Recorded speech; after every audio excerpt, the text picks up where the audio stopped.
Hi, I'm Sharon Renfro. Before we get started today and get down to business, you've got to see this. This is where I am today. Isn't it gorgeous? Okay. Our hearts and minds at SharonRenfro.com believes that we must open our minds in order to be able to open our hearts to one another. Now, that's a fundamental idea to an alternative way to understand the psychology of relationships. This means that thinking is the key to stable, long-term, committed, meaningfully connected relationships. Today's video explores how thinking can be used as the most adaptive strategy of evolution to understand how trauma influences the individual in relationships.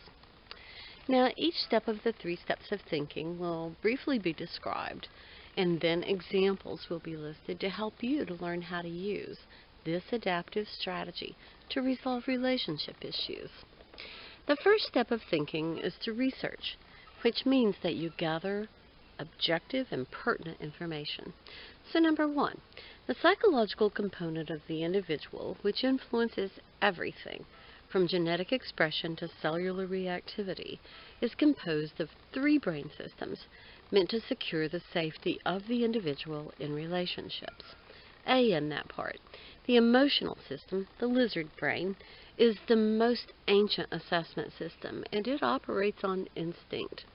The system assesses only individual safety with no consideration of another being and produces only 2 possible outcomes: calm when safe and anxiety when threatened.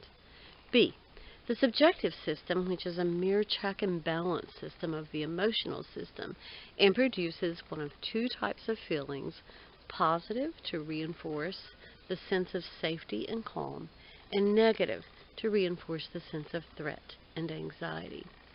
C, the objective system, which uses thought to research, reason, and reflect, allowing the highest level of self-awareness and concern for others with consideration of long-term outcomes. A bird flew over. Number 2, traumas involve circumstances that represent a threat.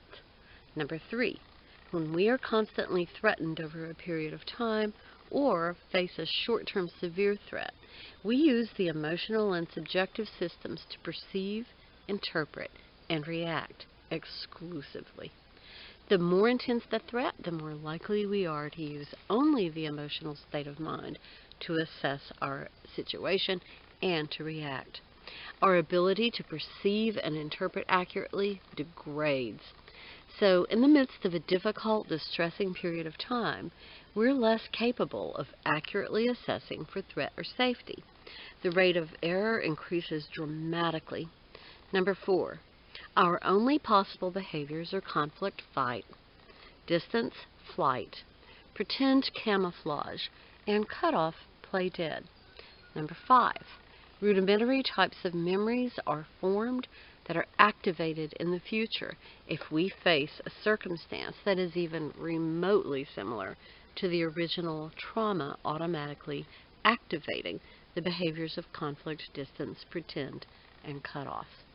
Now, if the original trauma was also assessed by the subjective state of mind, the same feelings experienced in the past will automatically activate. Number 6, this emotional reaction paired with feelings may be an adaptive strategy at the time of the trauma, but may be maladaptive strategies when memories of the event are triggered, although the circumstances of trauma is not currently present. The second step of thinking is to reason, which means we're going to apply logic to the information gathered in order to develop understanding. Number 1, simply gathering the above information can help us to reduce the present reaction to the past trauma, thus allowing for better management of conflict, distance, pretend, and cutoff, accompanied by intense feeling states. Now, number 2 is, with better management, each individual in the relationship partnership can reduce automatic instinctual reactions to improve the accuracy of perception and interpretation of current circumstances, differentiating between now and the past. Number 3, each person can engage in different behavior.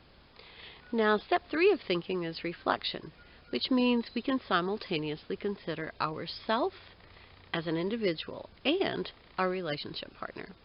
Number 1, reflection undertaken in periods of calm can allow each person to plan alternative perceptions and interpretations that they can use when current circumstances cue triggers.